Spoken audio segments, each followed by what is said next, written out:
Okay, so I just want to do a short little video here, just kind of talking about the preseason as a whole. Obviously, well, not obviously, but right now it's about the fourth quarter. It's fourth quarter is about to start for the third preseason game. But I want to get this out. I don't want to wait till this. I don't want this to go up to like 11 or midnight at night. Um, so I thought we'll let Danny Etling will probably come in, unless they let Love go the whole fourth, which I'll know, but when I get back up there and we'll see where he is, if he's on the sidelines or playing. Um, but again, I want to talk about the preseason overall, and I I feel bad for Goody because there's a lot of depth pieces in here. There's pieces that obviously people fighting for starting spots and whatnot too. And there's a lot of good players that we have here. It's like I feel bad for him. I feel bad for the people that get cut because I've seen a lot of people make plays. We've had a lot of people from the USFL come in, make big plays. Dexter Williams, who's was it Micah Averty, I believe, last week against the Saints had an interception, and there's been others too, but um, there's been a lot of people that have shown up trying to get spots and whatnot, and there's only a 53-man roster, and it sucks because maybe one day down the road we're gonna have to see them in a game, and it might be a very important game, and maybe they make a big play or something. So it's gonna suck seeing whoever we let go, let go. Obviously, we have until Tuesday, so thankfully we're a Thursday game, so we basically have 4 days, 5 days to really, he can really sit down and figure it out. Like if this was a Sunday game, you got 2 days to figure it out. You're like, okay, send it in. There you go. That's who's cut. That's who's 53-man roster. This, Thursday, it's like, okay, well, we can take a couple days. Hopefully, Goody takes the whole time up until Tuesday. Maybe he looks at something tonight, tomorrow, gets a list, decides, Sunday, hey, I want this person to stay, and that person cut instead. So, I can't sit here and say this person's going to make the roster, that person's not going to make the roster because I'm not going to. I'm not going to predict that. I'm going to just let it happen.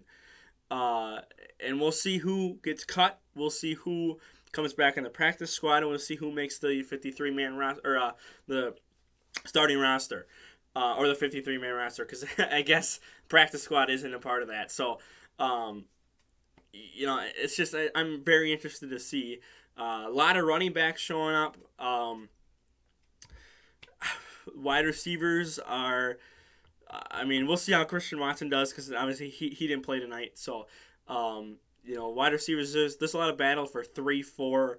I believe, is there a wide receiver 5? I think there's a wide receiver 5, maybe. Maybe not. Maybe it's only 4.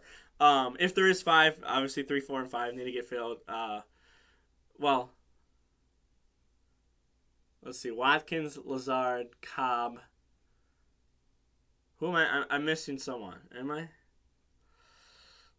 Maybe I'm missing. Okay, so maybe. Point is, I've seen a lot of plays. Sumori Torre, I believe, is going off this game against the Chiefs. Had a crazy drive, almost scored a touchdown. So it'll be interesting to see if he's kind of like a depth piece because obviously I don't think he's starting over Watson. I don't think he's starting over Dobbs. But we got to make sure he's on the roster. I hope Goody keeps him on the roster because he's good. He's very good. And, real quick, might as well before I wrap up here, just, Jordan Love, I think he's took a huge step forward this year. I think from years 1 and 2 to year 3 here, I think it's a huge step forward. He's seems a little more comfortable in the pocket, though tonight against the Chiefs, he does seem kind of shaken up. He was kind of shook early in the game, and he finally settled down and started making plays until he had the interception right before half.